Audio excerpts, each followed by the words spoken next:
in captivity, they spent their lives chained in a dark cave, facing a large stone slab and unable to turn their heads. Far behind their backs, their captors pass objects in front of a furnace, causing shadows to fall upon the stone slab before their prisoners' eyes. These moving shadows are all that the cave people know.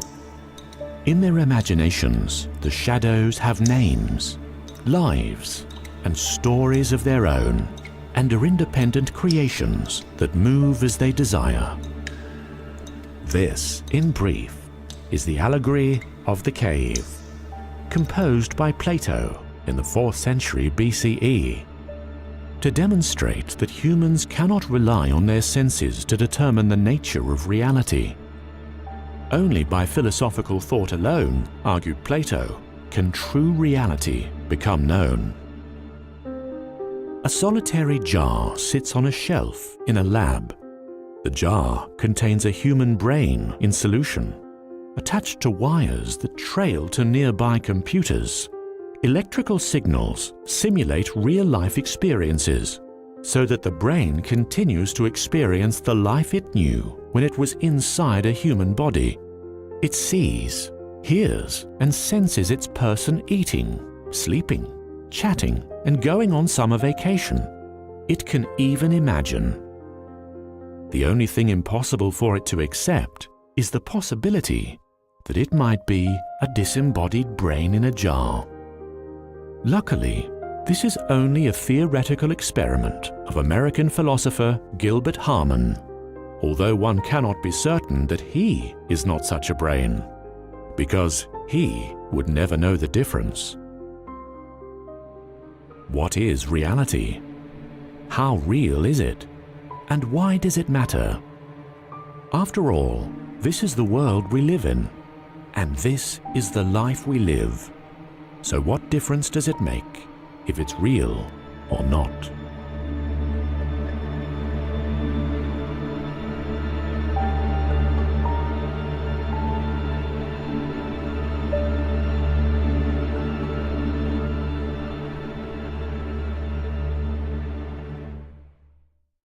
Okay, so that is an intense video, right? So after such a heavy video, we need a good joke. But it's not a joke, it's a story of this rabbi who meets this atheist philosopher, and he says to the philosopher, "You should know that I think that your thoughts are actually holier than my thoughts. I think your thoughts are holier than mine." So the philosopher says, I agree, I'm glad you think so. Why do you say that? So the rabbi says, because for you, it's a granted an obvious thing that you exist. You don't question your own existence. So when you're up at night, you're debating, does God exist? Does God not exist? Is there a God? So you spend a lot of time thinking about God. For me, God is a given. God is a guaranteed fact. I have no doubts if there's a God in the world. So then I spend my time at night thinking, do I exist? Am I real? Am I not real? So you spend all your time thinking about God, and I spend my time thinking about me. I asked someone if they wanted to join us for this course, what is? So they said to me, what is? I'm still trying to figure out what was. Right? So some people spend their life and they're always like, what just happened? You know, their whole life they're in catch-up. They're wondering what was. They don't have a chance to ever be proactive about their life and figure out where they're going and what's happened. It's always what was. Then you have some people, they spend their whole life in this abstract, theoretical, what is, what could it be, what will be. And then you have the regular people, the rest of us, people like me and you, majority of us, who spend our life dealing with the is. We is, they say in Ebonics, right? We is. We're surviving, we're paying our bills, we're running around, we're making our bed in the morning, whatever we got to do to survive, we is. But sometimes you got to think about what was. Comes a birthday, a yard site, a funeral, you think about what was. And sometimes you got to think about what is. Go into the depth of the reality of our life and to try and figure out what really is the is of life. And that's going to be our objective for the next 6 weeks. I know some of you are here for tonight, but it's really a 6 weeks journey. It's really much more than a 6 weeks journey. It's a lifelong journey. But we're going to take 6 specific areas of the is of life and try and understand what it really is. Okay? You with me? So, let's first start with, how do we know if something really is? How do we define reality? That's the first question. So, philosophers like to spend many, many hours and days and weeks and months thinking about reality and what is. There's an interesting text number 1. We'll just start with something on the lighter side. Page 2. We'll ask one of the youngest people here, how's that? We have some young students, the young teens that are curious to understand the reality of life. They have more time to think than the... Maverick, you want to read text number 1? Is reality real? Such confusion. Can it be that it's all just an illusion? Philosophers Whatever the word. scientists speculate, but no one can reach a conclusion. Yeah, it's a good line, right? Very good. It's like the joke of this guy that he disappears for a few years. His friend sees him and says, "Where were you? I didn't see you the last few years." He says, "I went to the mountains in Tibet to figure out what life is all about." She said, "What did you discover?" He said, "I discovered that life is like a raging river." She says, "Why like a raging river?" This man thinks for a few moments. He says, "No, maybe it's not a raging river. I'm not sure. I have to go back and think about it." They don't come to conclusions. They're always thinking and analyzing. But the truth is that everything we experience really is only being experienced within our own heads, correct? So, it's possible that maybe outside of our minds there's no real existence. Everything is only an illusion that's being created in our own minds. It's a possibility. And we can play all kinds of mind games with this question, and a lot of fun with it. But the purpose of this class tonight and the next 6 weeks is to specifically explore what Judaism in general, and specifically Kabbalah and Hasidus, has to explain on this very, very deep question. And so that's, all the philosophers, they're for them. I have no clue what they say. We're going to discuss the Kabbalistic perspective on what is reality tonight. Okay? Now, it would seem that if you want to know what Torah says, what Judaism says about this question, is the world real? You don't need to do a lot of research. You don't need to look very far. You open up the Bible, and you start in Genesis chapter 1, verse number 1, and what do you find? Text number 2, Ariel. You want to read text number 2? In the beginning, God created the heavens and the earth. First verse of the Torah. What does the Torah tell us? The world is real. Black and white. Created by God Himself. Yeah? And then the rest of the Torah is just to tell you how to live in this world and which laws to do and what not to do and how to do it. And we understand that we have this world that was created for our actions and based on what we're going to do with it. Okay? Yeah? There's another verse that seems to make... That's verse number 1. There's another verse that seems to say the exact opposite statement. Text number 3. Alex, you want to read text number 3? You have been shown to know that God is God, there is none else besides. Okay, so you have been shown to know that God is God, there is nothing else besides for God. What does that verse seem to be saying very, very simply? The verse is saying that there is nothing besides for God. Right? The world doesn't exist. It's all God. Everything else is an illusion. It's nothing. It's a mirage. Nothing else exists besides for God. In fact, there's a very famous story of a very famous chassid of the Alter Rebbe. His name was Binyamin Kletzker. Binyamin, the lumber merchant. Kletzker is a beam of wood. And once, the famous story is he was doing his entire calculation for the year, doing all his budgeting with his accountant. And the bottom line, when he had to write the total of his net profit, his net income for the year, for his entire business, he wrote at the bottom of all the numbers, bottom line, Ein od milvado. The Hebrew of the verse we just read, the last 3 words, there's nothing else besides for him. This was a man who was sincerely so holy, sincerely so connected to God, that to him money and business and lumber was nothing to him. To him there was nothing else besides for God. Now that's great for him, right? That's great for him. But what about the rest of us? How do we resolve these 2 statements in the Torah?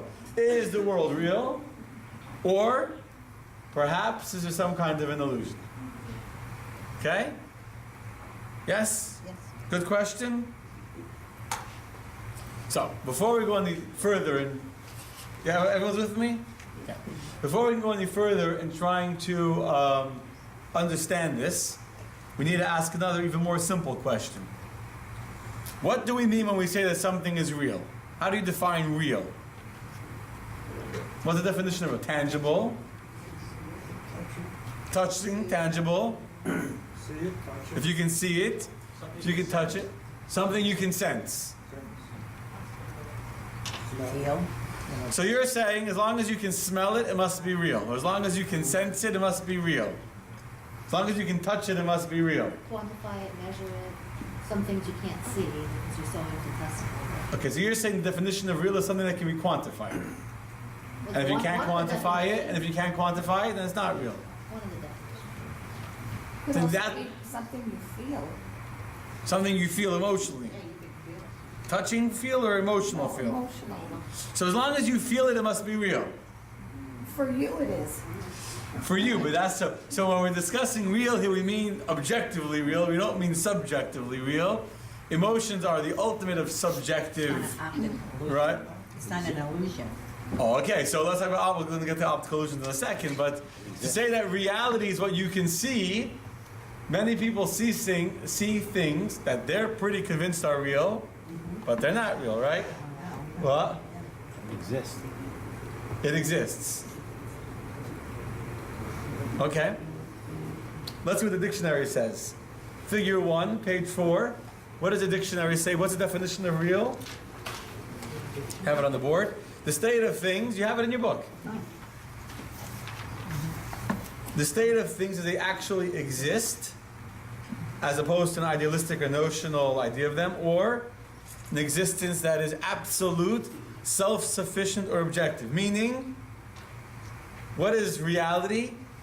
Something that is not based upon your own feelings or subjective, etc. It's something which is distinguished.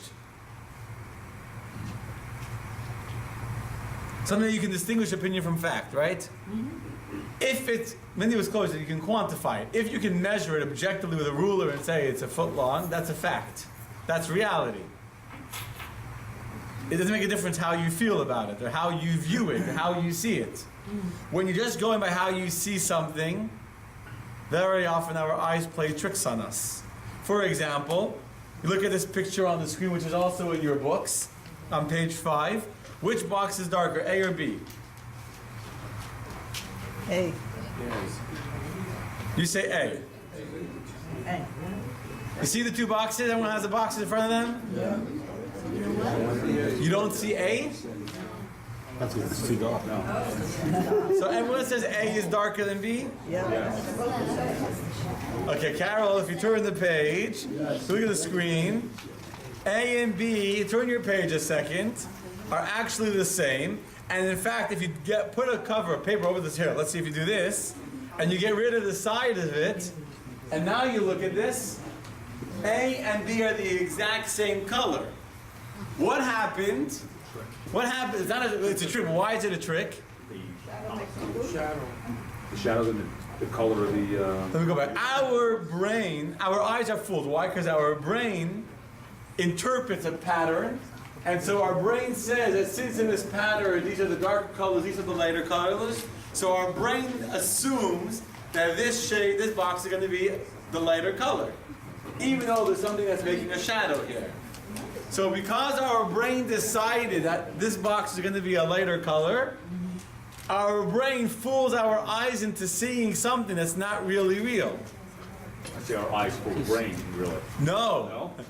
Your eyes are fooled by your brain because your brain thinks that this box is going to follow the pattern, despite the fact that there's this thing making a shadow here. So therefore your eyes see a non-reality because your brain's already programmed your eyes to see that. Yes? Yes. It's called an optical illusion. Now it's not a trick. I mean, it's just that the brain plays with the eyes. I'll give you another classic example where our perception masks reality. It's called the placebo effect.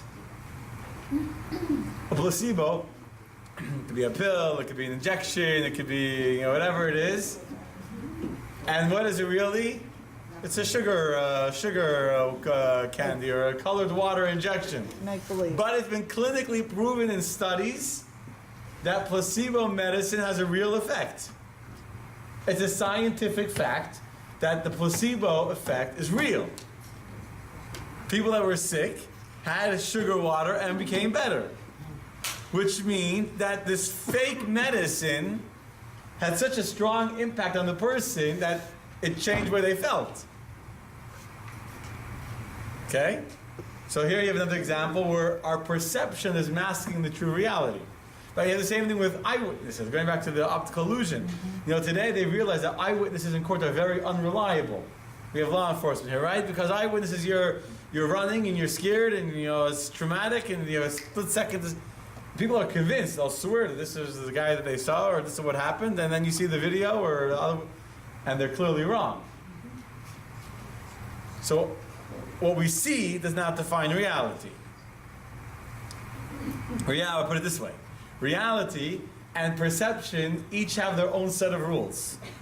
And so if you have a brick wall right here, that brick wall does not care what I think about the brick wall, right? There's a brick wall. The brick wall couldn't care less if I feel good about walls, if I have an issue with walls, if I, it doesn't make a difference. The brick wall is there, and if you walk into it, you're going to need a doctor to give you stitches. On the other hand, if the brick wall isn't really there, and it's only an illusion in my mind there's really a brick wall which is not really there, then I need to get a grip of myself and walk through this optical illusion, or get a good therapist, right, and deal with it. So every single time we interact with the world, we need to figure out how to distinguish between things that are real and things that are only in our mind. So Rabbi, I see that a lot. People that have things in their mind that they're convinced are real problems. It's not a problem. In your mind, it became a problem. But it's only in your mind. It's not really reality. Okay? So the challenge is how to be able to distinguish between reality and between what's not reality, and then you know how to deal with each one according to its set of rules. Right? So, what have we figured out so far? Number one, we figured out that reality does not change based on our perception. The two boxes, A and B, are the same color, whether or not we see them that way. Reality is reality. There's a brick wall is there, whether or not we see the wall. That wall is there, and if we walk into it, we're going to get hurt. Right? That's number one. Number two is that you have to accept reality. You can't deny reality. If it's there, it's there. And if it's not, it's not. Success comes from knowing what's real and knowing what's not. Some people are convinced that real problems are not problems, and they're delusional, and they live in fantasy worlds, and they never achieve their goals because they weren't honest, or they weren't honest about what's their reality. Other people are able to push their reality, and they're not limited by self-imposed or dreamed up problems, and they're able to be very successful. So how do you define? Okay? Okay. Now there's another element to this. The world we live in, the world is run by something called nature. Yeah? Nature, by its very nature, is laws that are very set, very standard, very repetitive, over and over. The same things happen, and this is the way it goes. In Hebrew, the word for nature is hateva, nature. The word teva could also be from the word tovea, to be like sunk. When something is sunk or embedded, it's called nitba. It's embedded in. Meaning, God, when He made the world, He didn't just make a world. He made a world in which the world will function based on rules of nature, with very predictable patterns of what will happen after something else happens. So you know that when it rains, when you see clouds, you know that rain is going to come soon. If you live in Florida, you get good at it. You walk outside, you say, oh, it's going to rain for the next hour. You can feel the humidity in the air. And then you know after it rains, there's going to be puddles on the ground, then things will grow, and that's how the world goes round. So that's the nature. This is not just reality, it's also a religious principle, meaning That's how God wanted it to be. When God created the universe, He didn't just create laws of nature. God said, I am going to allow these laws of nature to overpower or supersede my laws for Torah. So for example, we'll read the text in a second. When God says that you shouldn't steal, and you steal, and you plant those stolen seeds, what happens? They grow. Why do they grow? They're stolen. If God runs the world and God doesn't want you to steal, then God should say, stolen seeds don't grow. That would stop anyone from ever stealing ever again, right? Of course. But God didn't do that. God sunk Himself. God hid and embedded Himself within the rules of nature so that the rules of nature overwhelm the spiritual reality that we'll discuss soon. So when you look at the world, what really happens is, what really happens? The rules of nature. And the rules of nature are that seeds will grow. It doesn't make a difference if they're stolen seeds or they're not stolen seeds. They're going to grow anyway. Why? Because text number 4, Faith, you want to read text number 4? Page 8. God's desire and will is to maintain the way of the world wherever possible. Nature is precious in God's eyes, and He does not change it unless it is absolutely necessary. So much so that God won't change it unless absolutely necessary. The text number 5, Carol. God changed nature. We'll discuss it. Well, okay, first read text number 5 and I'll answer your question. Suppose a person stole a measure of wheat and went and sowed it as a ground. Should it be decreed that it not grow? Rather, the world follows its natural course, and the fools who acted wrongly will be held accountable. Suppose a person has relations with his neighbor's wife. Should it be decreed that she should not conceive? Rather, the world follows its natural course, and the fools who acted wrongly will be held accountable. Exactly. You understand? I'm going to answer your question about miracles like in 5-10 minutes. We're going to talk about it, okay? So, until modern times, the scientific community, in fact, did embrace this idea of a mechanical, fully deterministic universe, which means that you have this deterministic view of the world that states that if we were to know every single thing exactly where it is, and every single particle, and every single molecule exactly where it is, we can predict everything. In fact, science can tell you with absolute certainty that in 75 years from now, on this day, on April 24th, in the year 2093, sunrise will be at 6:49 a.m. So I checked it up today. Science knows that at 6:49 a.m. in 75 years from today, in the year 2093, sunrise will be 6:49. They can figure it all out. It's all by a pattern, by a system, by a cycle. It's deterministic. Huh? And it's very enticing. It feels good to be able to say we know what's going to happen, right? It gives you a lot of control over the universe. You can start to, one day you can take over the universe, predict the future. A lot of cool things you can do if the world is so set by the rules of Mother Nature. That was the only set of rules of reality. However, there are a number of problems with this very deterministic view of reality. What the problems?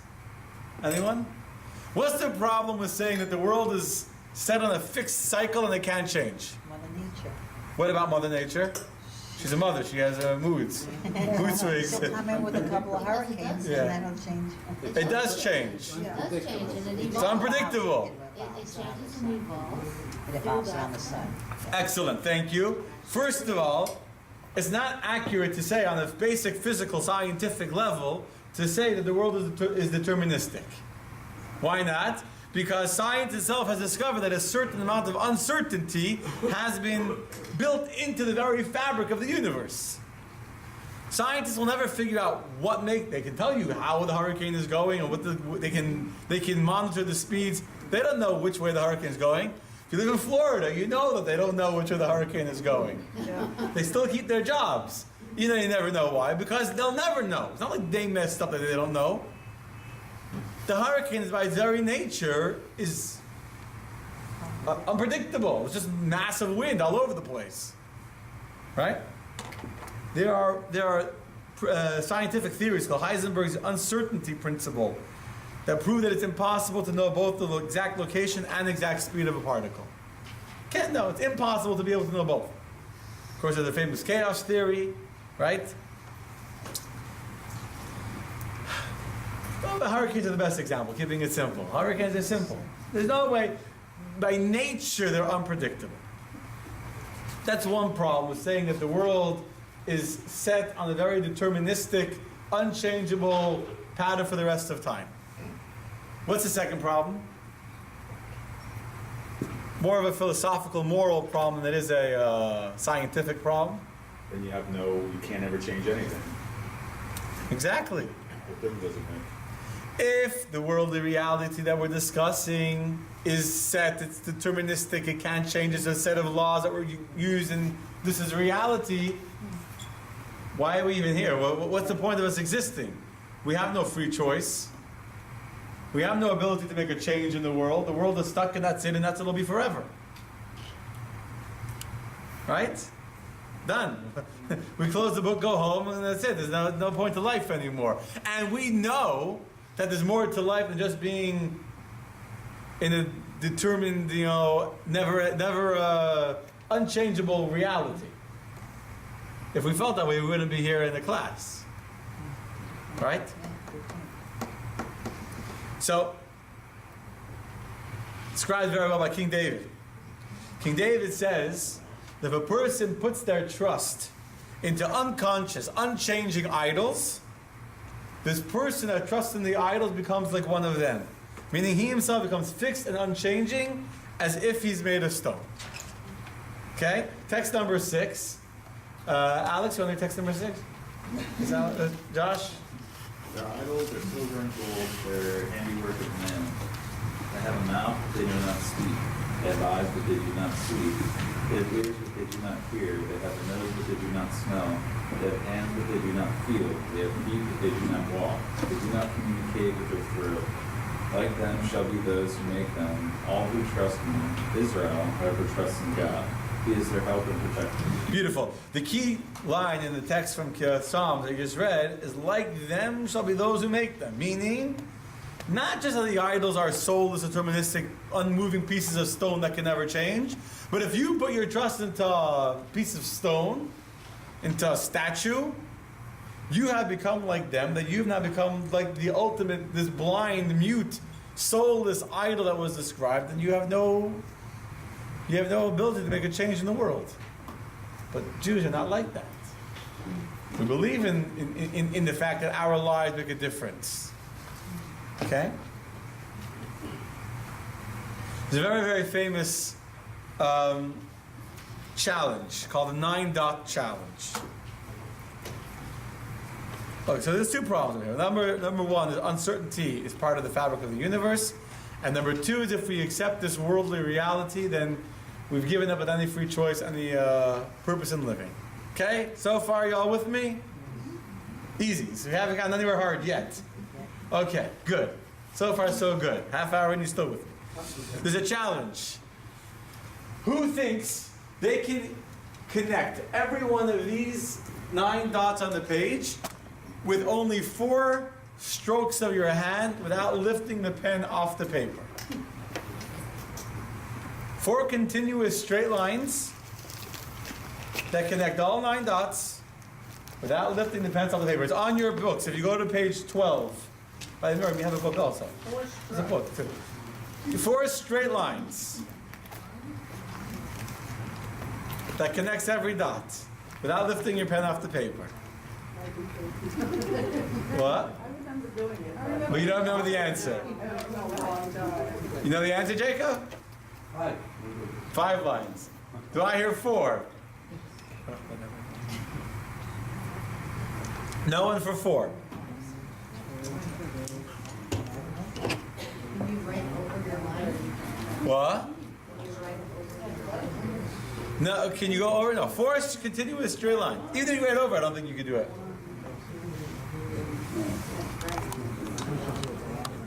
Oh, I know. Right diagonally? Yeah, of course. You think I will leave you hanging like that? Yes. I wouldn't do that to you. Come on. I like you too much, Si. I wouldn't do that to you. Okay, no one. This whole room is like 40 people in here. No one knows the. Let's see. Okay, I'll give you a hint. Okay, I forgot before I give you a hint. Most people think that it's an impossible answer, right? Because this way doesn't work. This way doesn't work. This way doesn't work. None of them work. You know what the solution is? Go before the solution. Exactly. What she just said. The reason why no one can figure out the answer is because you're all thinking within your own self-imposed box that you've convinced yourself that you can't go out of these 9 dots. But the moment you break out of your box, and the moment you realize that you could actually go beyond the 9 dots, and then you do this, and you go past the 9 dots there, and you go past the 9 dots there, then you get your 4 lines.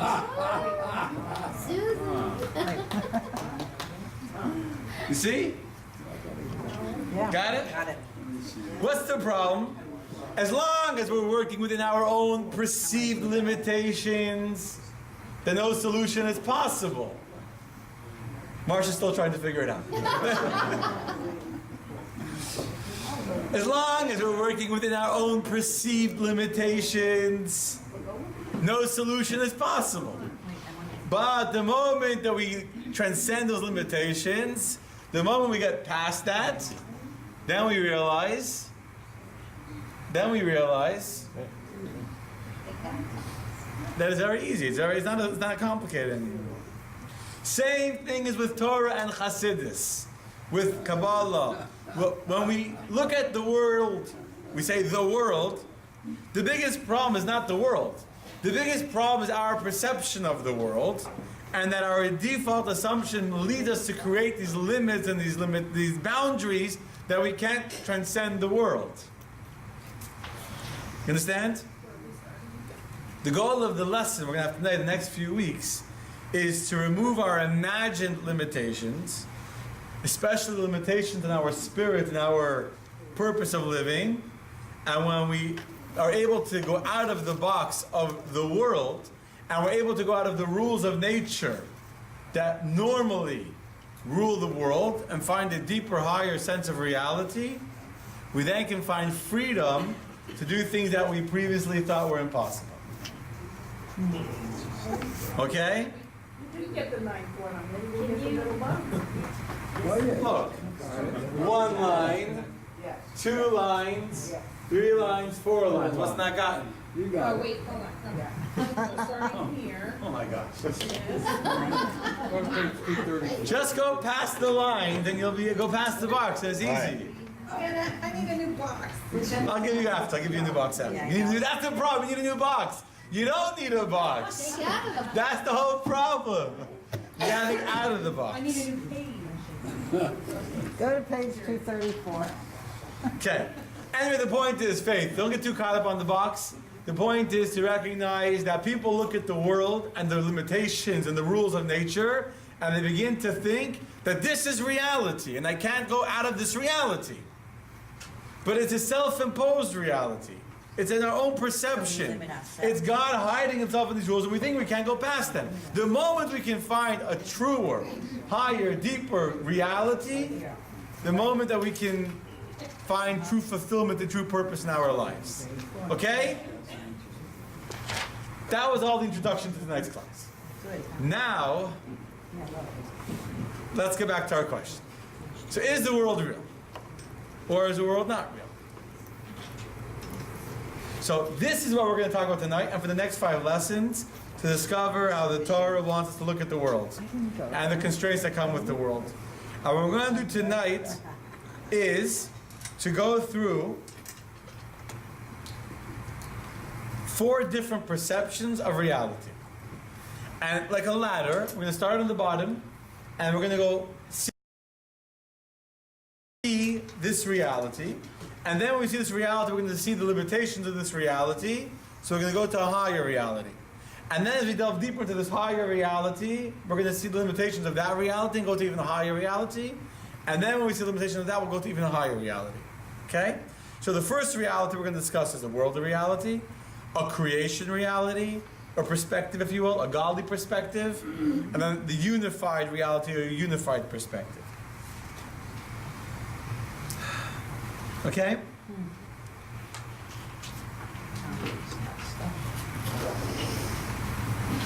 So let's start climbing the ladder. You with me? The first level is the worldly reality, which we've already examined. And this perspective we understand very well. We don't really talk about a lot about the worldly perspective, right? We all know what that is. We all live in it. We all deal with it. We struggle with it every day. So from the worldly perspective, is the world real? What do you say? Yes. Let's get a more resounding. From the worldly perspective, from the perspective of the rules of nature, of the limitations of the universe, is the world real? Yes, absolutely. How do you know it's real?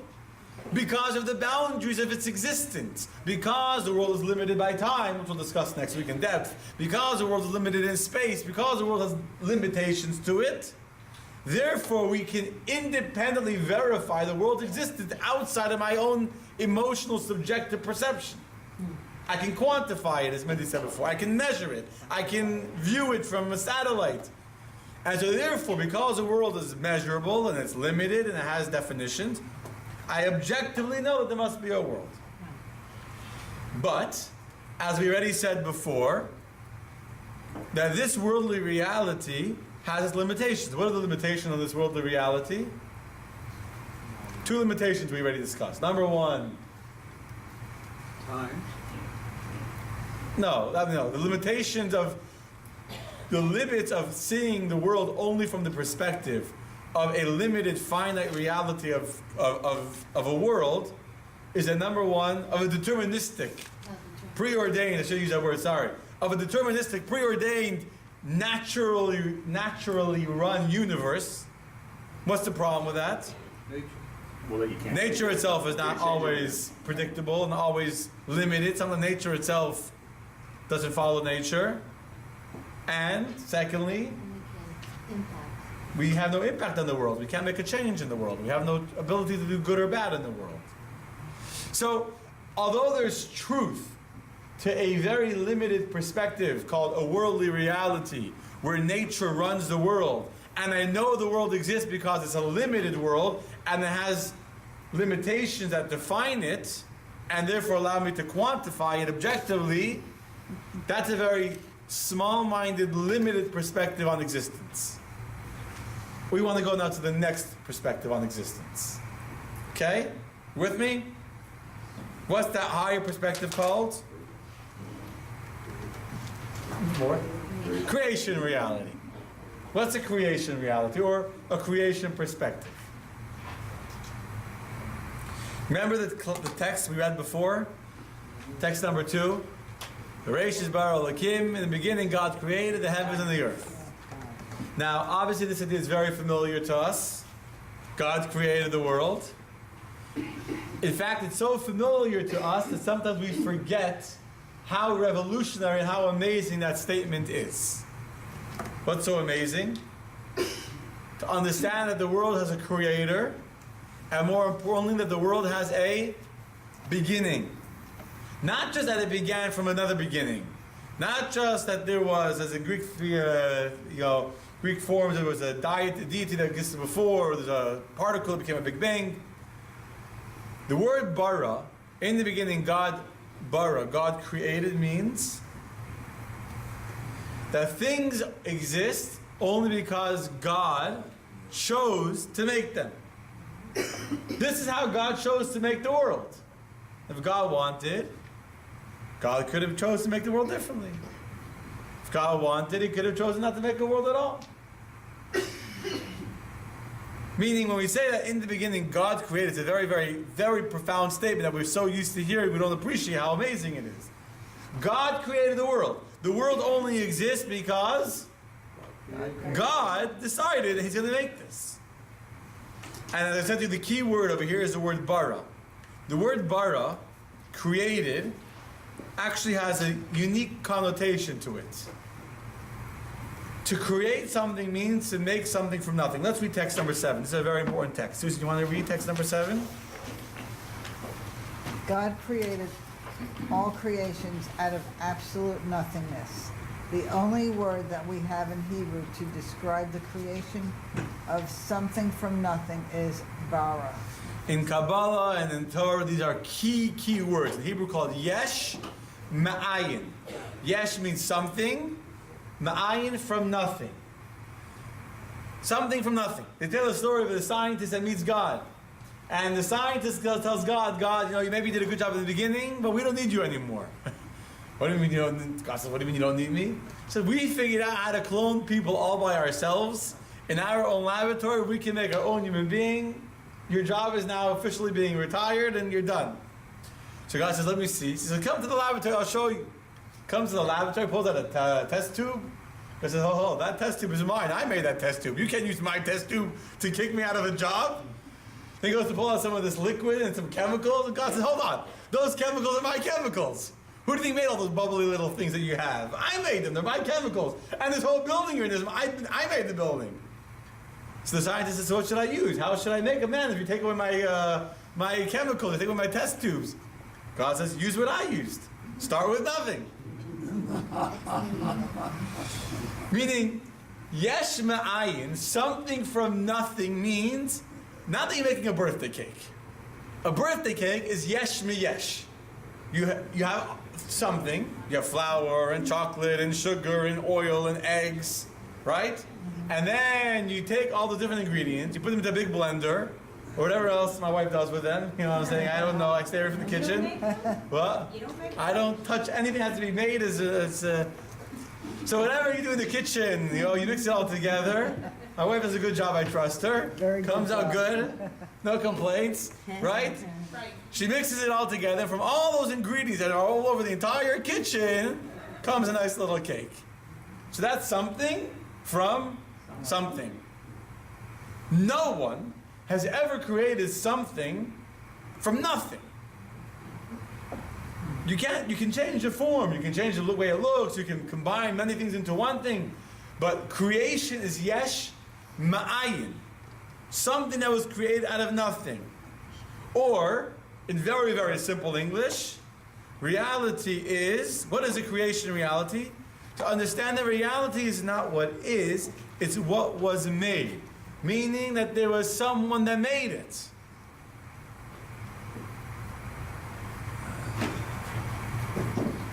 What's the implication? I'll let that absorb a moment.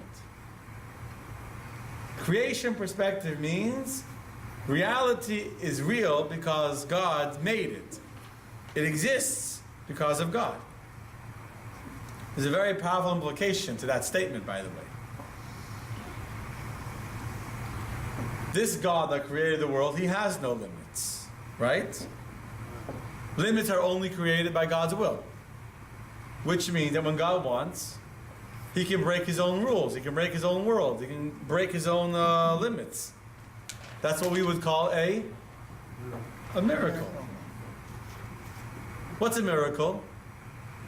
God says, I made it, and now I want to break the rules of what I made. Let's see text number 8. Very interesting text. Barry, want to read text number 8? The birth of Isaac was, of course, an absolute absurdity. The notion that a 100-year-old man and his 90-year-old wife, who had never had a child in the course of their long married life, should bear a son and to place the hopes of the whole future of mankind on this child. According to all natural conditions of cause and effect, the entire existence of the Jewish people, its history, its hopes, its expectations, must appear as the most laughable pretension. It makes sense only when it reckons on the deeply infringing, completely free, almighty will of the Almighty God. That was why God waited for the first seed of his nation to be laid into the absurd old age of his ancestors. That's why he waited to fulfill his promise until all human hopes for his realization had ended. For it was a question of creating a nation which, from the very beginning of its existence, was to be in opposition to all the ordinary laws of history and the intimidation of God in the midst of mankind. This is a very beautiful text from Rabbi Samson Raphael Hirsch. What's he saying? He's saying that God didn't just let Abraham have a child. That would have been too natural. God had to set a precedent. God had to set the foundation of the Jewish people. You know what the foundation of the Jewish people is? A supernatural birth. A birth that would defy the rules of nature to establish clearly who's in charge of the Jews. The guy, or the creator, that decided to make the rules of nature. And he could decide to suspend the rules of nature. And it's called the miracle mentality. It's a Jewish mentality, where we believe, as a fundamental part of existence, in an ability for God to transcend his own existence. And so that's not just the beginning of the Jewish people of the birth of Isaac. It's the entire existence of the Jewish people when we came out of Egypt, right? We couldn't just be a nation like any other nation. We had to be miraculously taken out with 10 plagues and split the sea and the manna in the desert. Our entire birth as a nation had to be through an unbelievable continuation of miracle after miracle after miracle. Right? God gave us the Torah. How did he give us the Torah?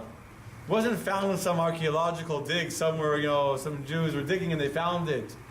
Had to be revelation. Shavuos is coming in a few weeks. The whole world had to hear the sound of God stopping all of existence to give the Torah. We were able to see the thunder and hear the lightning. Tremendous miracles happened. The revelation of the Torah Mount Sinai is a miraculous experience. Until today, although today we don't necessarily see miracles in a regular, open way, the way we saw when we left Egypt, but it became part of the psyche of the Jewish people.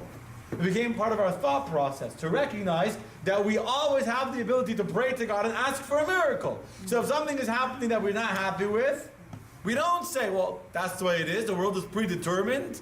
The rules of nature are going against me. As a Jew, we believe fundamentally we have the ability to pray to God and change the nature. The person is sick, the person is ill, whatever it is, we pray to God and we expect and we hope and we see miracles. It's part of the way we operate. It's not just prayer. Our whole reality is different. We understand that when God gave us the Torah and God gave us the mitzvot, what's the point of the mitzvot? That these are actions that God gave us, divinely mandated actions that empower us to sanctify and to transform the world of reality. Because we understand that the same God that transcends nature, that sometimes reveals himself in a miraculous way, also wants us to reveal him in a more natural way, through us putting on tefillin, or through us giving charity, or through us keeping kosher, etc., etc. So we understand that every time we do a mitzvah, what's happening? We're revealing the supernatural God that transcends nature, the Creator, into the world that he created. So, in answer to our question, is the world real according to this perspective?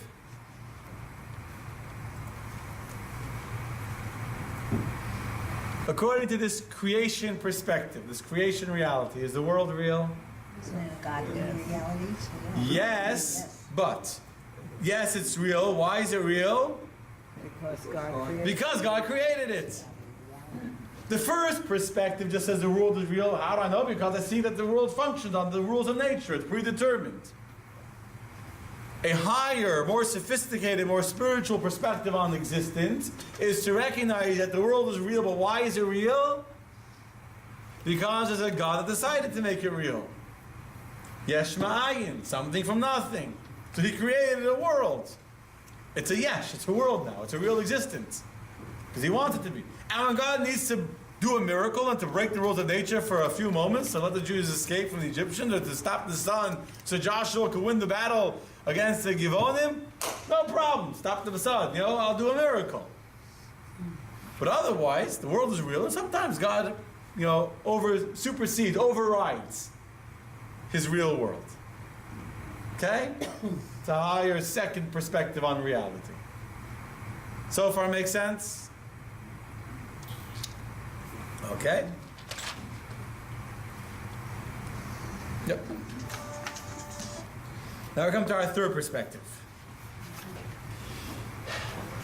The very fact that we accept that there's a creator who created the world means that there has to be a higher perspective on existence, which is not our perspective of the creator, but it's the godly reality of the world.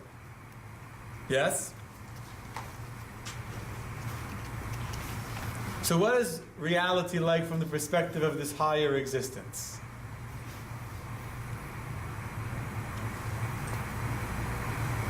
Good question. I'll ask it again.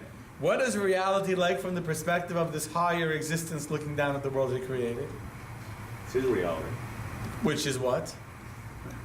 A godly reality. The godly reality. There you go, godly reality, yes. That's what we said before, it's called godly reality. What is a godly reality? So I'm going to answer that question by asking you another question. And then there's a lot of questions in one night, but that's the whole course. This course, every class, the subject of the class is a question. So you're in for a lot of questions when all the classes are called questions. I told you something before, that in all of Judaism and Kabbalah, we know that the creation of the world is described as a bria bara, yesh ma'ayin, which means something from nothing. Think about that. Who is the yesh? Who's the something? Who's the nothing? The world was created. Something was created. Who's the something? Us. From nothing. God. So God is nothing. That's what we just said. Yesh, mine. Something. Me and you. I'm something. That's for sure. Don't mess with me. I'm something from nothing. What's God anyway? He's a nobody. He's nothing and he's everything. What? He's nothing and he's everything. He's nothing and he's everything. Okay. So why are we calling him nothing if he's everything? Right. It's not a nice way to call everything, call it nothing. Remember that story I told you at the beginning of the class about the philosopher. The rabbi says, you're a very holy man. All they think about God. Is there God? Is there no God? Is it right? I'm something. I'm something. I'm a yesh. I'm an existence. God? Nothing. How is that how are those Jewish words even? There's quote from the Rambam, but those are Jewish words. Yesh ma'ayin. How does that make sense? Text number 9. Ethel, you want to read text number 9? It is written, God is the God of minds. This implies the existence of two minds. The first mind is that God is the true reality, and all that is here below is regarded as naught, as it is nothing but a reflection of God's reality. It is therefore called nothing, as was explained in an earlier discourse regarding the meaning of the verse, there is none else. This is God's mind, how it is from God's perspective. The second mind is how it appears from the perspective of the creations. To them it seems that they are real and something. They describe the creation of the world as something from nothing, meaning that godliness is nothing, as it is not graspable, and the creations are real and something. Wow. So, let me explain the text that you just read. From our perspective of the creation reality, what is something? A something is a thing that has limits, that you can visualize, you can quantify, you can hold and tangible and feel, right? Try imagining an infinite table. Can you imagine an infinite table? If it's infinite, it has no size. If it's infinite, it has no shape. If it's infinite, it has no form, it has no substance, right? Because if it's made out of wood and it's limited, it's not made out of metal. So is there such a thing as an infinite table? No. Because in order to be a table, it has to be a thing, it has to be limited. An infinite table is nothing. An infinite table has no color, no size, no nothing. So to us, it's not a thing. Would you say there's something from nothing that is made a reality from a lack of reality? Okay, that's very good. Yes. Let me explain more what the word something means. We're only able to grasp and relate to things solely because we can recognize their limits. Only if something has a limitation is it real to us. Right? If it's not to us, if it's not limited, if it's not finite, it's not a thing. So, from our perspective, the world is something, meaning finite, limited things that we can quantify and hold in our hands, from something which is infinite. And infinite is not a thing for us. We can't hold it, so it's not to us, it's a nothing. So we're not meant to recognize it. What? No, but of course it exists. So I'm going to answer her question. But at the same, as I was about to say, but at the same time, we recognize another truth. We recognize that something that has limits is a lesser reality than something with no limits. Right? We understand that something that has limits is a thing to us. But on a higher, truly infinite perspective of life, the fact that infinity looks like nothing is just because we're too limited to understand its true reality. Which means that the fact that God is considered nothing is not because God is not a thing, but it's because God is so much more real than we are, that to our finite power of perception, God is like a nothing. You understand what I just said? The fact that we view God as a nothing, I'll say it again, the fact that we view God as a nothing is not because we understand that in truth God is not a thing. He's just not a thing because in a finite world, the only way something can be a thing is if we can identify it and quantify it. So an infinite table can't exist. There is no thing called an infinite table. Because the moment it's infinite, I can't see it as a thing. I can't define it. I can't call it something. So it's not a thing. Nothing. But from the higher perspective, the fact that God is infinite, so we don't see that, is just because we are limited in our ability to see something that can't be quantified. We're in the box. It's, even out of the box, it's still still a box, and it's out of the box. God is not in the same realm of existence like a box. I'll give you an example. The number 1 to the number 1,000,000, and number 2 to the number 1,000,000. Which one's closer to 1,000,000?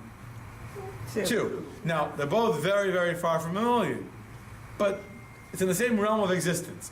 So I can understand how 2 could one day become 1,000,000. Right? So 2 is closer to 1,000,000 than 1 is. But is 1 closer to infinity? Is 2 closer to infinity than 1 is closer to infinity?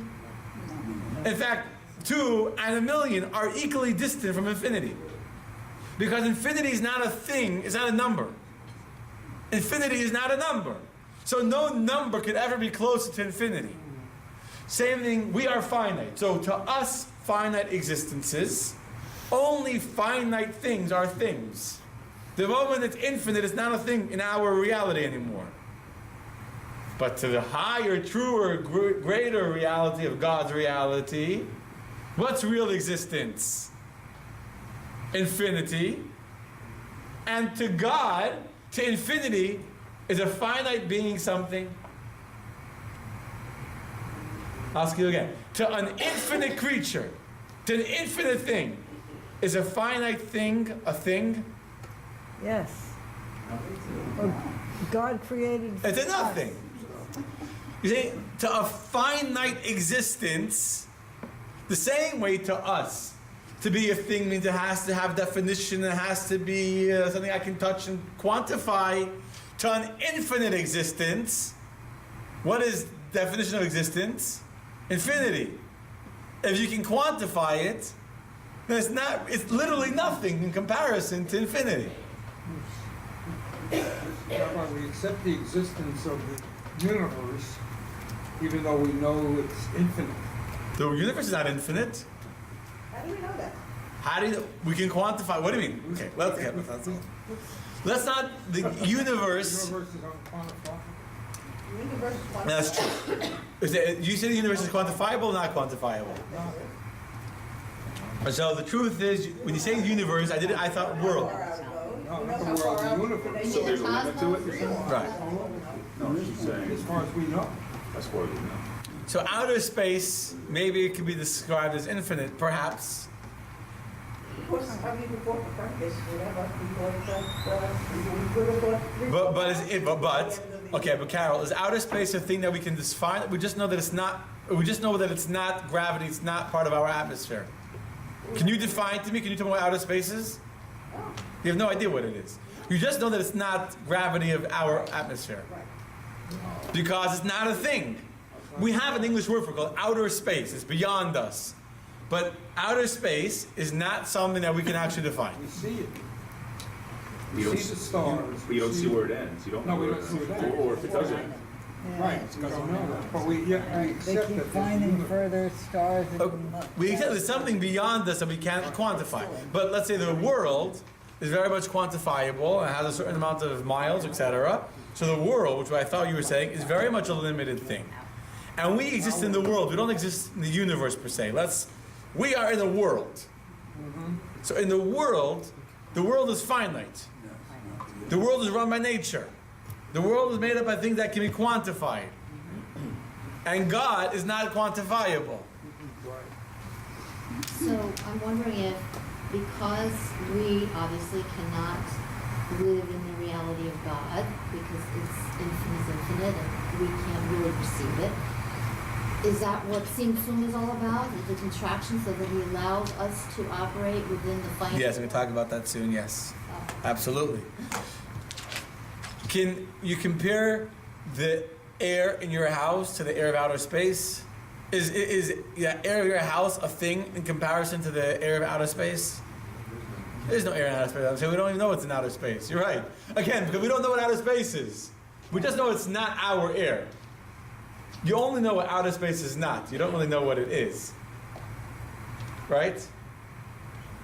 My point just is that the same way to us, outer space is not infinity is not a thing because we don't have a way of defining it or identifying it. To an infinite God, what is a finite person? Okay? Nevertheless, text number 10. Sorry, you want to read text number 10? Oh, sorry, you're Myron. Sorry, go read text number 10. Page 18. The fact that every creation and event appears to us as something and as tangible is only because we do not grasp and see with our eyes of flesh the divine energy and the divine utterances within each creation. But if the eye were allowed to see and apprehend the divine vitality and spiritually being infused into every creation, the physicality, materiality, and substance of that creation would be utterly invisible to us. Meaning what we see is only from our perception, our perspective, but we understand that there's actually a higher reality that, as Mindy said before, is beyond our comprehension. So we don't live in that reality, we don't understand or grasp that reality, but our brain understands that there is like we know there is something called outer space, we don't know what it is. Our brain understands there is a higher reality to the universe called the godly reality, and from that reality, what's really something? God, and we are nothing. So when God made the world, what did God do? God made nothing out of something. Now that's not as God, no, God made from our perspective, it's something from nothing, but from God's perspective. He took something, He took Himself, and made a nothing. Now I know human beings that can also do that. They can make nothing out of something. So it's not unique to God. I know some people also could do that, make something into nothing. But from a godly perspective, that's what He did. He took something, Himself, and He concealed it and hid it until when we see nothing. We don't see the God. We don't see the godliness. We see the physical way. Theoretically, if we would be able to have this perspective, we wouldn't see physical objects. We would see the spiritual vitality that makes it exist. In fact, the Alter Rebbe, the first Chabad Rebbe, who wrote this statement in text number 10, when he was on his deathbed, he turned to his son, the Mittler Rebbe, who came the next Rebbe, and he said, he was lying on his bed, he's looking up at the roof, at the ceiling. He said to his son, "What do you see?" His son said, "I see the beam that's holding up the roof." And his father, who was about to die, a very holy man, but when you're on your deathbed, the neshama is leaving your body, not limited by the body anymore. So he said, "You see the beam holding up the roof. I see the Dvar Hashem, I see the word of God holding up the piece of wood." Understand? We can't live like that. We don't see that. We see the wood holding up the roof. But in truth, what is it? It's the word of God holding up a piece of wood. Okay? Text number 11. Eileen, you want to read text number 11? Now we say, we concede to you, meaning we concede that the truth is how it is from God's perspective. The fact that the world and all it contains appears to be real and something, this is only due to the constrictions and concealments, as it is written. God hides Himself.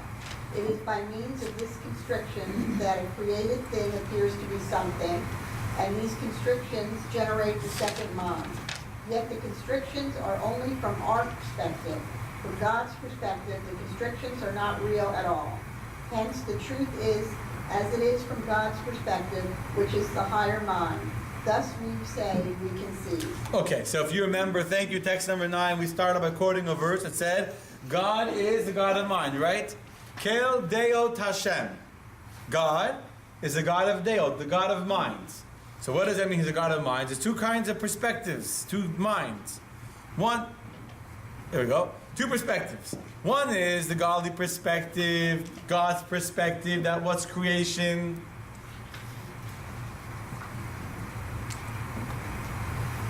It's actually the way around. We are something. The godly perspective is that God created nothing, us, from himself. And our perspective is that God created us, which is something, because we're finite. So we view things as finite objects from something which is infinite, which to us is a nothing. Okay? So now we have the answer. And this is when we say, Modim anachnu lach. Saying our prayers, God, I concede, I give thanks to you. What do I give thanks to you? I concede that from my perspective, I'm limited in how much I can see. But I understand that there's really a higher perspective where not that we are something from nothing, but really that God created us from his something, and he created from his something, he created relative to him a nothing. So now we have an answer to the question again for the third time. Question is the world real? Is the world real? From this godly perspective, is the world real? No. From God's perspective, he's real and the world is nothing. The world is finite. What is finite in comparison to infinity? Nothing. Okay? From a godly perspective, how could the world be nothing if he created it? Why would God create nothing from a godly reality? Let's say you walked outside and you kicked a hole in the dirt while you were outside talking. Yeah? Did you create a hole in the dirt? Does that hole in the dirt mean anything to you? It's a nothing to you. Yeah, it's true. Technically, you created it. But it has absolutely no impact on you in your life. So you went home afterwards and you were just absentmindedly kicking the dirt while you were standing outside talking. You did make it. But it's, in comparison to you, it's nothing. We're real because we think. We have a conscience. We will discuss our conscience in lesson 5, I think. Lesson 4, lesson 5.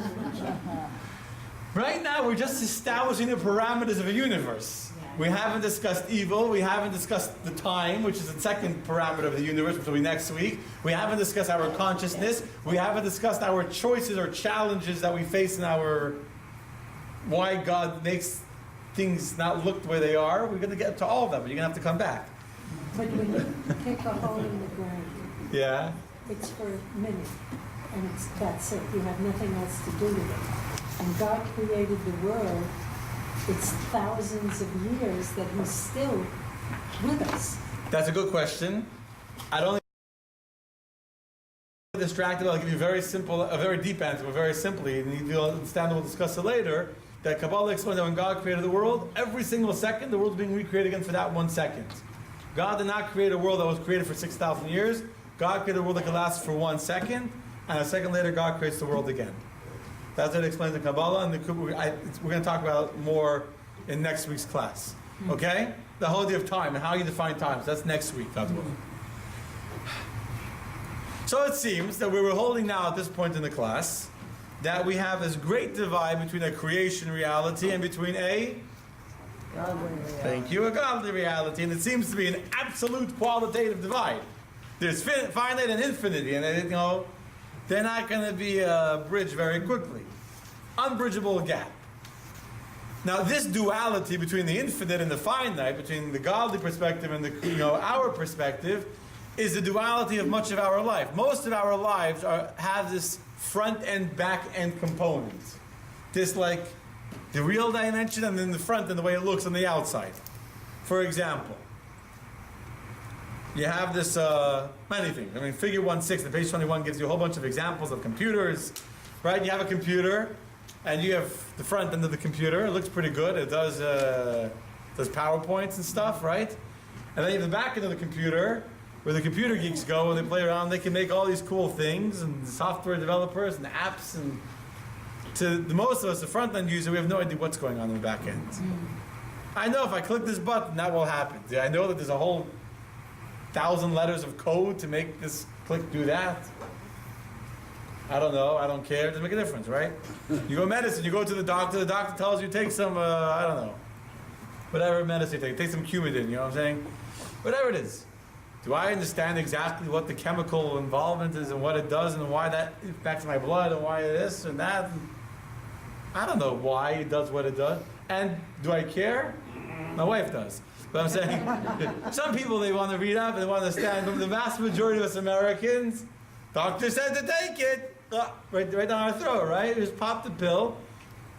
We're the front end user, we accept it. We don't even understand the science behind, right? And the food, and education, and everything. There's a front end, there's a back end. Even in the human being, you have the front end of your actions, so your actions, your conscious behavior.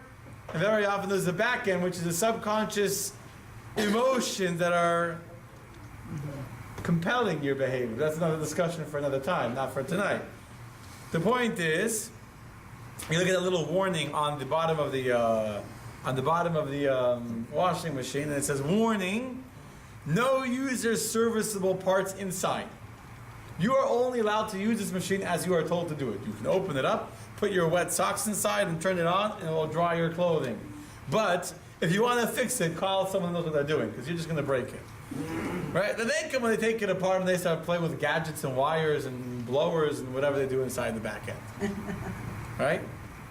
That's the story of life.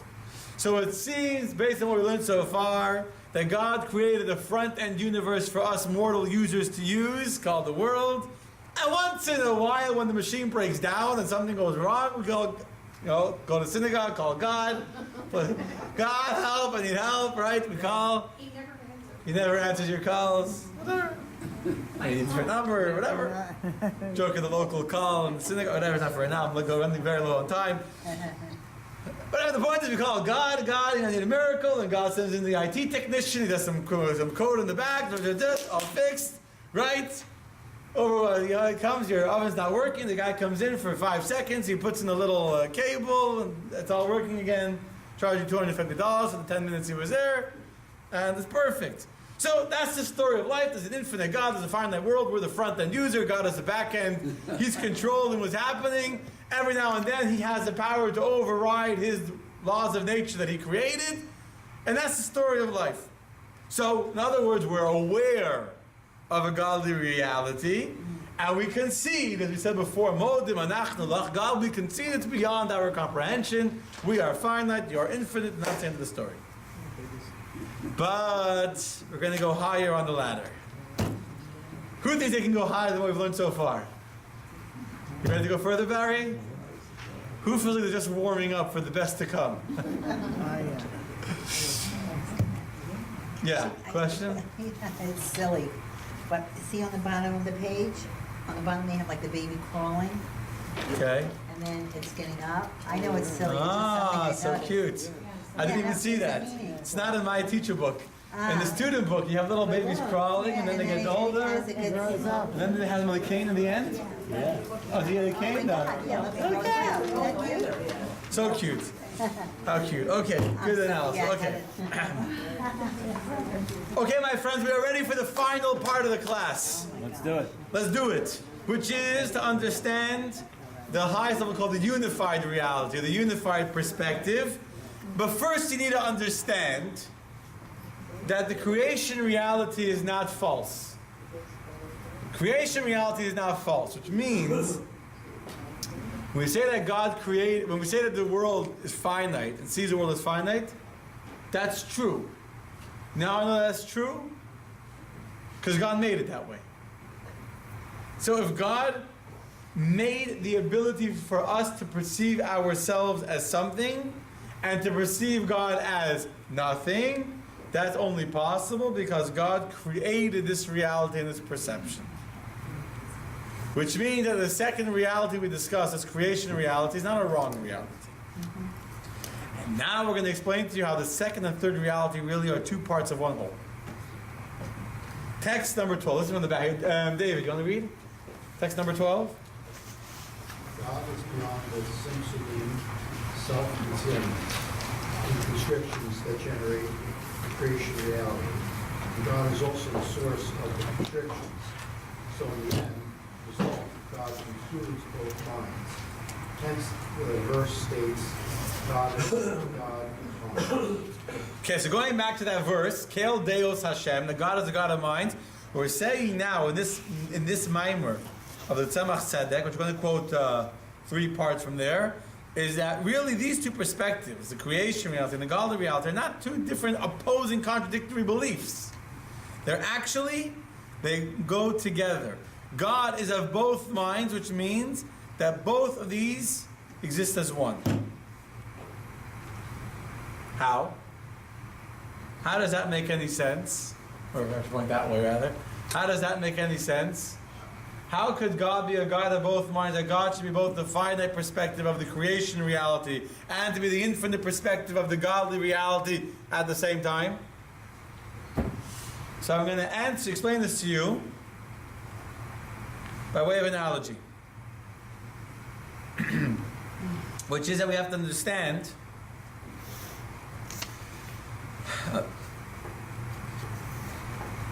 the world is a divine communication, which means as follows. We started out by saying that the world is what? Static. Laws of nature. Then we said that there's a duality, that there's the static front end of the world, and then there's the dynamic God, the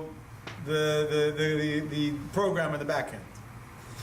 What we're going to explain now, according to Chassidus, in the next few texts, is that really these two, the creator reality and the godly reality, are an interaction. There's a communication that's happening between the two of them. And God created a creation in order to reveal within this creation His infinite godly reality.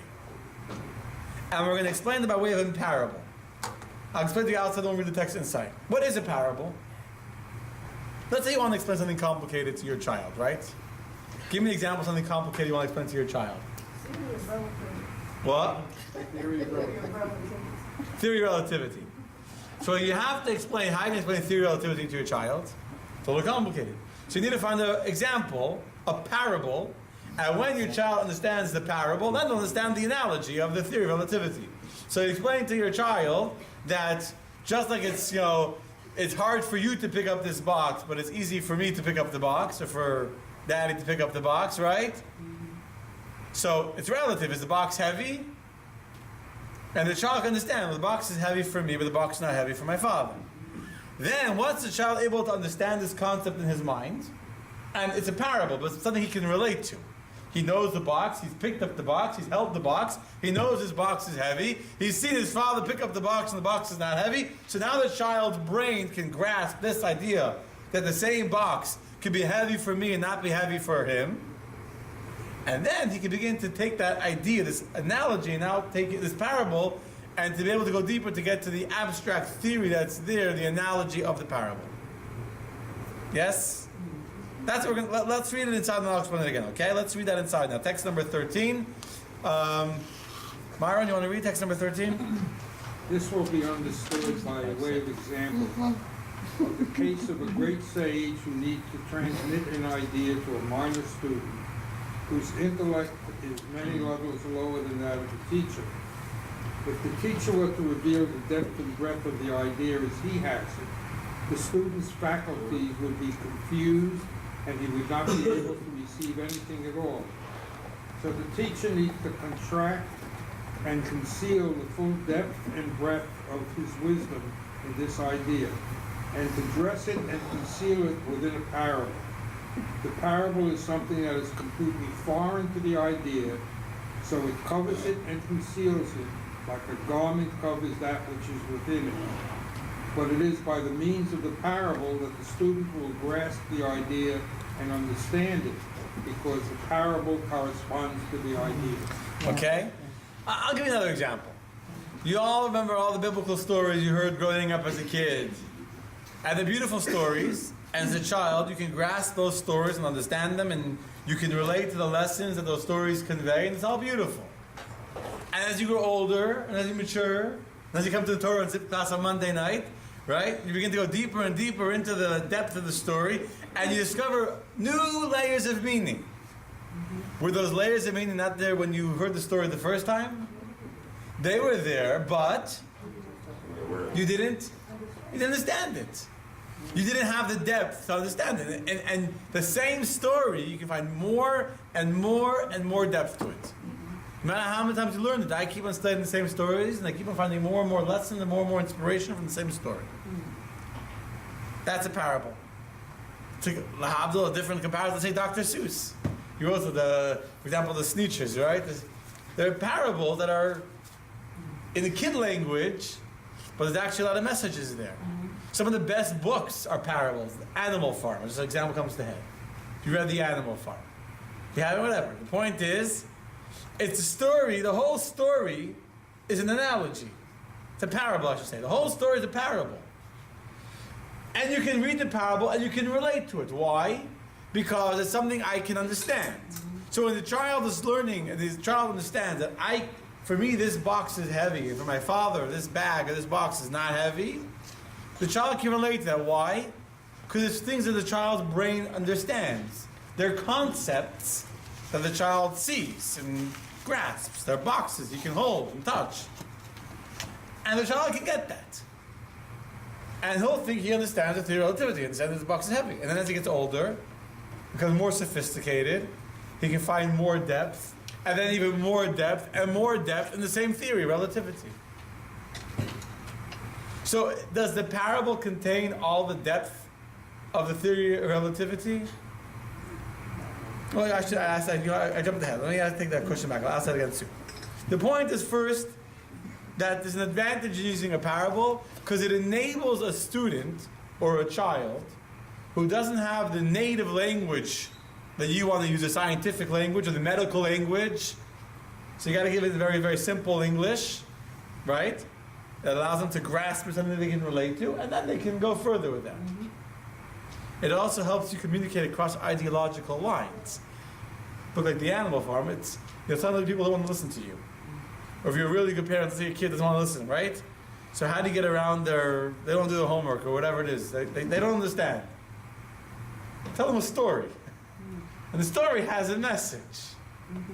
They heard the story wasn't threatening to them, and then once they heard the story, now they got the message also. Okay? So, that's a parable. When you hear the parable, do you think you're getting a theory of relativity now? When you hear the story of Abraham and giving birth to Sarah or Isaac, do you think you're getting a lesson in how to serve God and how to become a better human being, a better father? No. You think you're hearing a story. But that parable is the way to teach you this beautiful message. It is the accurate response to the idea. You got that? So too, a good parable maker has to know how to bring it down in a simple sense, not too much, multi-layered. I'm going to skip through that. I want to go further. The point is that a good parable maker is essentially a translator. If you want to translate a poem from Russian into English, what language do you need to speak very well? Which one? Both. Yeah. Both. If you don't understand Russian well, or if you don't speak English well, you will not do a good job translating the poem. Same thing with a parable. To give a good parable, what do you need to know well? The parable or the analogy? Both. A good teacher must know the thing he's trying to teach very well. If you don't have clarity in the message you want to get across, you will get lost in your own parable. Sometimes people do that. They give a parable that has no connection to what they were talking about. It sounds great, but right? You need to have clarity in your point, in your message, in your core idea. And you also need to understand the student that you're talking to. You need to be able to relate in language that he can understand. Right? Sometimes you have a teacher, they're trying to give a parable. The parable's over the kid's head, the student. The parable's also scientific. They explain to you one theory of a scientific theory by another scientific theory. That's not a very good parable. So a good parable maker is someone who both understands the concept and they understand the person they're giving the parable to, the person they're trying to relate to. Our finite world is like a parable. It communicates the infinite truth of God. And since God is the ultimate parable maker, God speaks both languages. God is Chaldeus. God is a God of minds, a God of perspectives. God can speak infinities, such a language, right? He can speak infinities. He can speak the language of infinity. And God can also speak the language of finite ease. Finite S, maybe. He can speak that language too. So God can speak both languages. And therefore, God can create a parable. He can create a world that seems to be completely unconnected to godliness and to holiness. The way picking up a box of potatoes seems completely unconnected to the scientific theory of relativity. Or the way two apples on the table seems completely unconnected to the idea of addition and subtraction. And then, with time, God puts enough loose ends and different twists, etc. to the story, and you go deeper and deeper and deeper into the parable until eventually you can start to find God in the parable.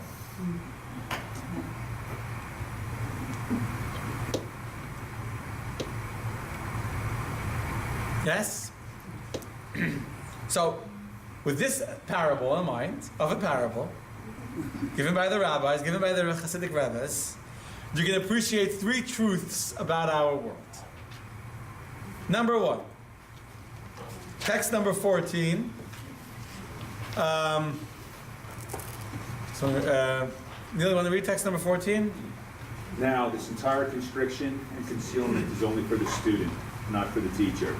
For the teacher, the full depth of his idea and wisdom shines forth within the constricted idea as it did before it was constricted. Also within the parables that he devises, the teacher sees all the details of the idea as they existed within his own mind, when it was still completely abstracted of all garments, constrictions, and concealments. Okay, so the first thing that this parable of the parable tells us is that the entire concealment of God through a tzimtzum, through a contraction to conceal himself so that he can be visible in the world, it's only a one-sided concealment. When the teacher is giving a parable to the student, did the teacher forget what they're trying to teach? No. Not at all. They're very focused on trying to teach what they're trying to teach. They're just hiding it in the parable. So it's a one-way glass. The student, this child, is only hearing a story about bags of potatoes. He's looking at the board and he sees a big piece of pizza and the pies and fractions. And what does the kid? He sees pizza. That's great. But the teacher is not seeing pizza. What is the teacher seeing? A tool by which to explain fractions. So the whole concealment that we talk about, tzimtzum, that God made a concealment to hide himself, to allow for the God to be revealed in the world, that whole concealment is only from our perspective. From God's perspective, is there a concealment? No. Right? Yes? It's a one-way glass. You ever know those one-way glasses? You go into the car dealer, in the pawn shop, they have one-way glass. They want to see you, but you shouldn't see them. So that's the parable. God wants to see you. You can't see him. But he sees. Parable does not conceal God at all. Okay? That's truth number one. Truth number two, text number 15. The new man in the back of the class. Next to Marsha. I don't know your name. David. David, you want to read for us text number 15? In truth, for the student too, this isn't the true concealment. Because without this constriction and concealment, the light of the idea would not have reached him at all. For as we said, if a teacher were to reveal to the student the full depth of his wisdom, as he has it, the student's faculties would be completely confused. But by means of these constrictions, the light of the idea illuminates the student's mind. So it is not a true concealment. Okay. What you just read, truth number two, is that the concealment is not only is it one-sided, it's actually a limited revelation. And I'll explain that by way of another parable. Let's say there's a blinding light shining directly into David's eyes, and he can't see anything because there's a light glaring into his eyes. He can't see any of the other wonderful, beautiful people in this room. And then I come and I put a pair of sunglasses over his eyes. So now I reduce the glare by 90%. And now I can see everyone in the room. Was putting glasses on David's eyes an act of concealment or an act of revelation? Technically, I just concealed the light by 90%. Technically, that's a concealment. But in reality, what is it really? Before I blocked out at 90%, he couldn't see anything. And now that I blocked out 90% of the light, now he can see everyone in the room. So actually, that concealment is actually really a revelation. By the same token, if God would just reveal himself, let the teachers reveal what he wants to say in the parable without going into the parable, would the student understand what the teacher was saying? If the teacher has anything fractions and 1s and 2s and 3s without the pizza pie, will the kid ever understand it? No, we need pizza pies. But once you have your pizza pie, is a pizza pie a concealment of the idea of fraction or reveals fractions? The pizza pie is actually a revelation of fractions. It tastes good too, but it's also a revelation of fractions. You understand? So too, if God would just reveal himself in the full-blown glory, we'd be staring into the sun, we wouldn't be able to see anything, we'd be completely blinded. And so what would happen? What would we understand? Nothing. But the concealment of God through a symptom, through a contraction to allow for a finite, limited world, actually allows, and now we're able to see the world. And to go deeper into the world and to discover, slowly, the godliness that's within the world. Make sense? Yes? You can say no. Yeah? Shall I explain it again? The concealment actually serves to reveal. So the concealment is part of the revelation. Putting on sunglasses is a concealment that allows for you to be able to see. That's pretty simple still. Now the third truth is the hardest to understand. Okay? Text number 16. Patty, want to read text number 16? Loud, so everyone can hear it. Ultimately, also the inner depth of the teacher's idea is revealed to the student. For as the sages said, a person does not attain his teacher's mind until 40 years, implying that after 40 years he does attain it. The reason for this is that, as we explained, although the teacher transmits a condensed form of the idea to the student, it nevertheless contains, in hidden form, the full depth of his wisdom. It is only that what is revealed to the student in its external aspect, while the essence of the wisdom is hidden by the teacher within the details and the wording. Therefore, after the student receives the teacher and absorbs it, when he later examines the details and the wording and toils with this, guided by what he received and in a revealed way, he will reach the depth of the inner intent and the essential wisdom that it was in the teacher's mind before the teacher constricted it for the purpose of teaching. Okay. Kabbalah. What? You just described Kabbalah. Absolutely. This is the highest truth. The ultimate, the full revelation of the teacher's idea is really in the parable. Because when the teacher wants to explain the thing to the student, what's he doing? He's taking the entire point. If you want to give a good analogy, you have to stop, condense your lecture into its point, into its core message, then find the analogy in which to dress your message, and that's how you give it to the student. So what did the teacher put into the analogy, into the parable? The full wisdom of what he wanted to teach. The full wisdom of what he wanted to teach was there. It wasn't revealed, and the student didn't see it. But with time, if the student really goes deep into it, the student can uncover more and more details in the analogy, in the parable, that really bring out the analogy. And that is the parable of the way God made the universe. God wanted to reveal himself to us. He wants to reveal his infinity to us finite creatures. How does he do that? He makes a concealment. He makes a parable of his infinity called a world. And with time, all the twists and the plots, etc., as you go through it, you begin to uncover more and more of the infinite godliness that became hidden within this parable called our perception of reality, our existence. So from this fourth unified reality, is the world real? We've explained it from a worldly perspective, the world's real. Why? Because I can define it, I can quantify it. From the creation reality, I know the world is real. Why? Because God created it. From the third perspective, we discussed the godly reality. Is the world real? No, because the world is finite and God is infinite. But from this highest unified reality, why is the world real? Yes, it's real. You know why it's real? It's as real as pizza pies express fractions. That's how real the world expresses infinite godliness. When you look at half a pizza pie, you see that this is half, this is a fraction. It's 100% true. The world is 100% an expression of God's infinity. How? Through him being concealed in that parable. Through his concealment. Through the laws of nature and miracles. What? The laws of nature and miracles. Well, the miracles just allow us to get a glimpse of the fact that there's something higher. But that's part of it. Sometimes the teacher has to give you a hint of where the analogy is going to set you on the right path to figure out the rest.